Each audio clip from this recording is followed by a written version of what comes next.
Hello, my name's Hayden Schmidt.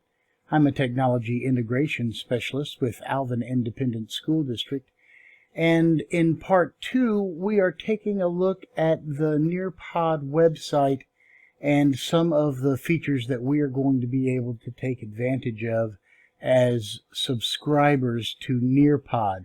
I'm going to start here on the left-hand side. We're going to run down the column. First, it will tell you what your role is. Most of us will be school users.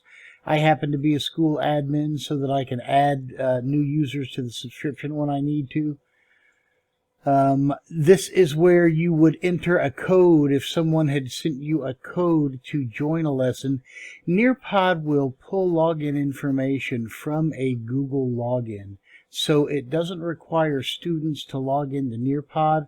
All they have to do is to be signed into their Google account somewhere and enter a join code, and it will take them straight to the lesson, which makes it particularly easy to use. There is a Nearpod lesson library and a school library. For our purposes, we're going to use the lesson library today. The school library will be active after July 1st. And we are still before July 1st as I make this recording. School library will allow you to do some special things, and us as a district to do some special things. We will talk about the school library after it is active. In the meantime, you have my library, which is what I'm looking at here. All of these lessons are lessons that are in my library. I have looked at or used these for demonstration purposes at some time. When you first log in yourselves, you will likely have only the Create Your Own, either Lesson in Google Slide or Lesson in Nearpod tab. But we'll show you how to find lessons and add them here from the Nearpod lesson library in just a moment. The district is paying for 2 packages currently. That is Historical Perspectives and Literacy package and the Vocabulary Video pack. If you are logged in right now with a free account and you do not see those, do not have any worries. Until I add you to the district subscription, it's not going to recognize that you are actually involved with Alvin Independent School District.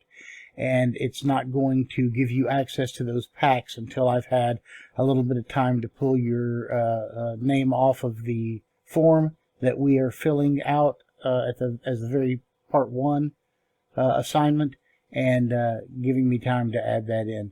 Now that you're here, you should be able to access these if you've waited 24 hours. But if you're on a free account, you may not see those things yet.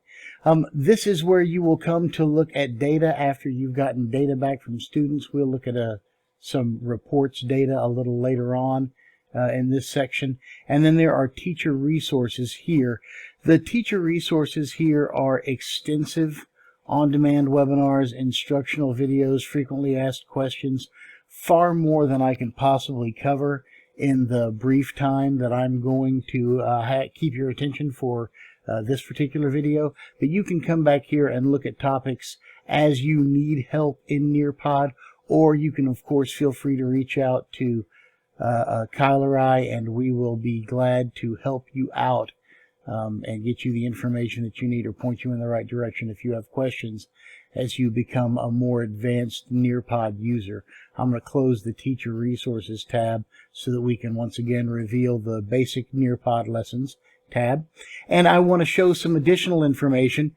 Up here in the upper right-hand corner, there is a Create. This is the same Create for Create a Nearpod lesson as you get when you come over here to create in Google Slides or create a lesson in Nearpod. It is creating a new lesson.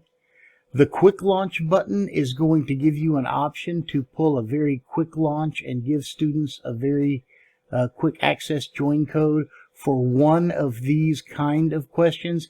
These can be useful for warm-ups if you want to use some Nearpod elements outside of a full Nearpod lesson and just want to use it for a quick activity or an exit ticket or something along those lines.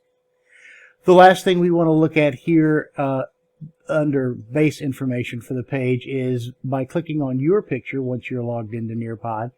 You will have an opportunity to manage your Nearpod account, but what I want to show you first is lesson settings. So under the gear, if you click on lesson settings, there are a couple of things here that we are going to want to enable right away. One is the immersive reader. Make sure your immersive reader is turned on. It is a beta feature, so it may default to off, but we are definitely going to want to turn that on. And I turn on all the rest of the options as well. So enabling students to take notes on any of the presentations that they would like, showing them their results of quizzes when they are in a student-paced lesson, which we're going to be using a fair amount of this year, I have no doubt. Allowing students to resubmit answers so that as they work their way through a lesson, if they want to go back after having rethought something or having had some misconception cleared up, they want to change their answer to something that's a little more close to correct as they interpret it with their new knowledge, we can allow them to resubmit answers. The Enable Collaborate piece allows them to work on what are very much like Padlet boards built into Nearpod. It is a way for students to be able to post an answer in a public space that allows other students at your discretion to react to those posts and kind of carry on a post-it note-based conversation on a kind of electronic bulletin board. And then require student submissions. This is a way that you can make sure that students are clicking the submit button after they've put information in one of the Nearpod interactive elements instead of finishing the lesson without having actually submitted their answers. This is a relatively new feature, but a very, very useful one.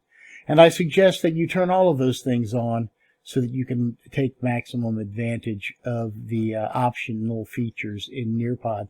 I'm going to click back on the Home button up here, the My Library button, and we're going to come back and take a look at the broader course of lessons that I've got here in Nearpod and talk about a few more things that are available here on this base screen. You can see that when I hover over a lesson, the appearance of the lesson changes. And I have the ability to look at live lesson or student-paced lesson as a way to launch those lessons. I can also preview the lesson by clicking on the preview button and go through and check elements of it and make sure that it is the way I intend it to be before I use it. And if it's not, I can then use the edit button on the other side to go directly into the lesson and add slides and remove slides and make edits to slides that I would like to change before I assign the lesson to students. Now we'll look at how to do those things in parts 3 and 4, how to do that in Google Slides in part 3, how to do that in Nearpod in part 4. I just wanted to point that out to you that you have the options to do those things right here. From the 3 dots here at the top, I can take a look at a few different options. I can share this with different teachers, and it will let me email it to them directly. I can duplicate the lesson if I want to keep this lesson in this form for some reason, but I want to make modifications to launch to a different class period or a different group of students. I can duplicate the lesson and make those modifications to a duplicate and leave the original intact.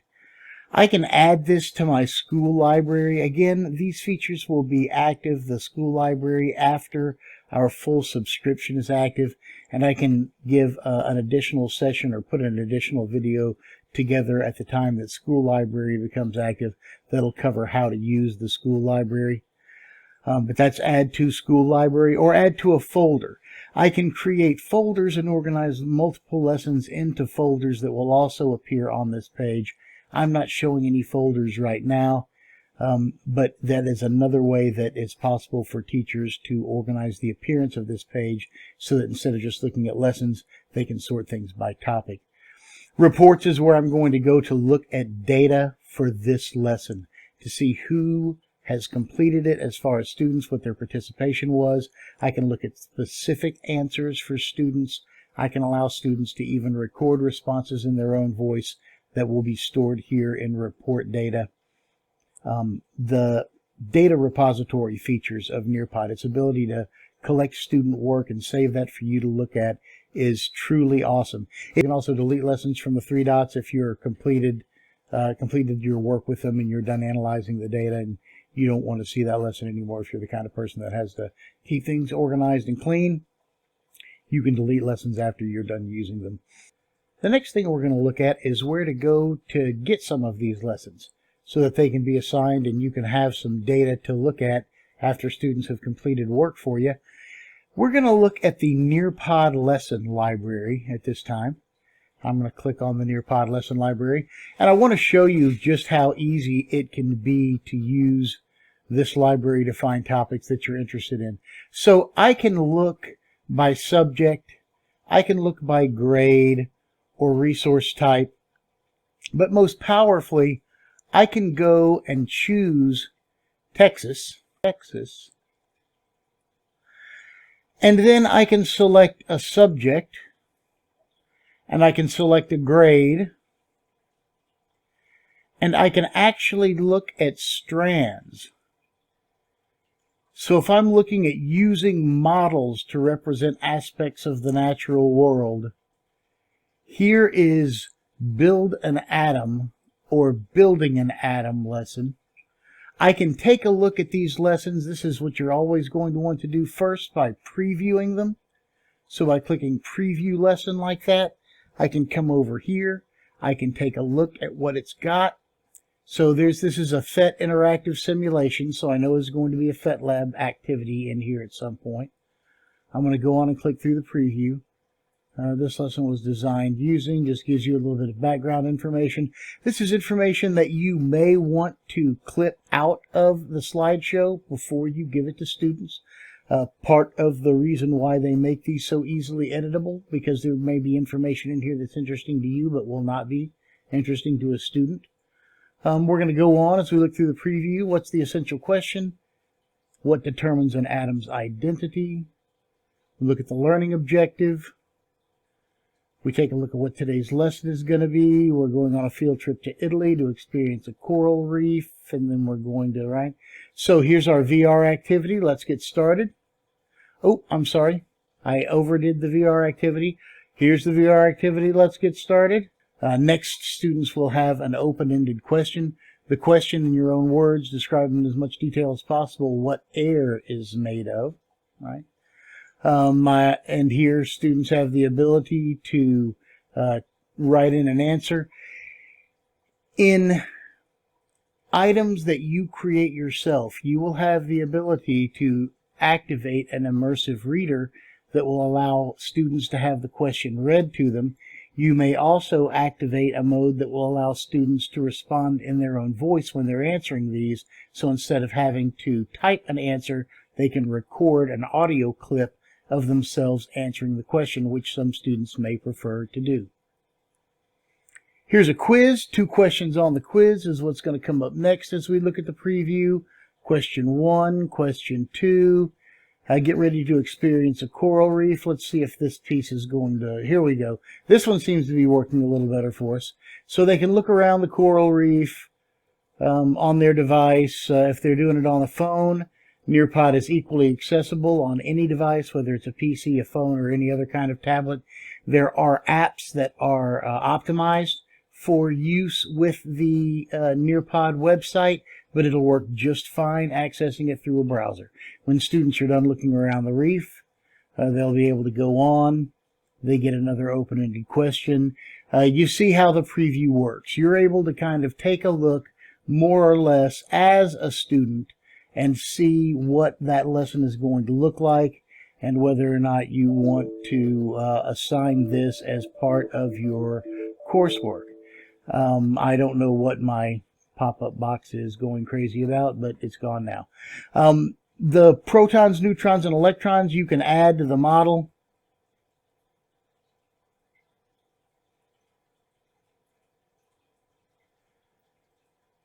And as you do that, it'll tell you what element you've created on the periodic table. After students work with the simulator for a while, they will be going on to a Think, Pair, Share. And again, you can see you have the ability to preview lessons. I'm not going to go on through the entire lesson.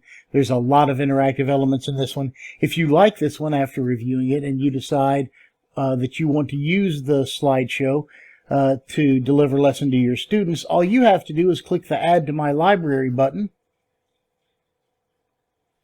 And then when you go back to My Library, to the home up here in the upper left-hand corner, you will see that Building an Atom has been added right here to your lesson library. It's now ready for you to assign to students in Google Classroom. Let me show you how incredibly easy that is, and then we will wrap up this part 2 of the introduction to Nearpod. You will give students Nearpod assignments by generally giving them a student-paced lesson and going to Google Classroom, selecting the classroom that you want to assign this to, and I believe that I will find a test class down here that I use for this purpose. I'm going to choose to create an assignment. I'm going to say go. It's going to let me name that assignment. I'm going to name this Nearpod Part 2 assignment. I can give any instructions that I would like, and then I can go ahead after assigning a due date if I wish, and a due time if I wish. I can assign that, or I can save it as a draft to be assigned at a later time. It tells me my draft has been saved. I can choose to take a look at that immediately in my test classroom. I can go to my classwork, and here I will see my Nearpod Part 2 assignment right there, already assigned to my class and waiting for them to go and interact with the Nearpod lesson that I have found from the Nearpod library and decided to use to deliver instruction directly to students in class. That is how easy it can be to find a lesson in Nearpod that is directed specifically at one of your strands and one of your standards, and to get that work in front of students in a Google Classroom. I hope you'll take a few minutes to experiment with that and have found some useful information here in Part 2. Feel free to watch the video again and to go through and tour the site a few times in order to build a little muscle memory of what the Nearpod website looks like and how the lesson library can be used to search for and add lessons to your personal library. Thanks very much for taking the time to watch Part 2, and please do not forget to attach a link to a lesson that you would consider using in your class next year to complete the assignment for Part 2 of Nearpod. Have a great day.